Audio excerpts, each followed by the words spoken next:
This is just going to be one of the videos in a little series I'm going to be making, but I decided to order some grow bags from Amazon, and boy, I was so surprised because, you know, on the YouTube channel, you can't really, I don't know, you can't really get a good estimate of the size of what they look like, and the 20-gallon grow bag seemed a little small, but I wasn't sure, and so I ordered them from this company called Castle Greens, and they had other companies that had like 10 grow bags for like, $16 whatever, but they looked cheaply made, and I didn't want them falling apart, so I paid a little bit extra for these ones, but still I think a reasonable price.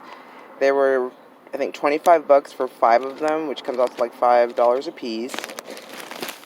And my goodness, they're huge. Like, I don't know if I can get how, I mean, do you see how big this is? Like, this thing is huge. I mean, look how big the wall is.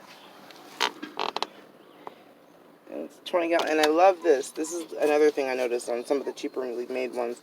They didn't have reinforced handles, so that's why I splurged on these ones too, because it has the handles, and then it's reinforced, and then it's reinforced again on the inside.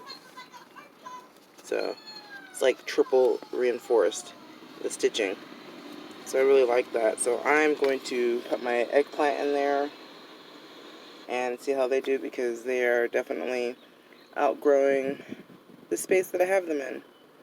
Here, I'll show you guys the space real quick.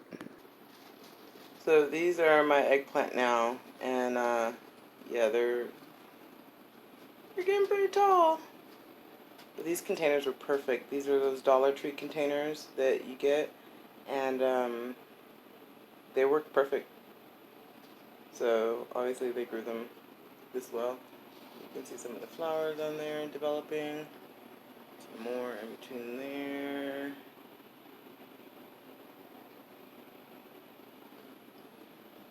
Never mind my daughter's room behind there. But yeah, so I'll keep you guys updated.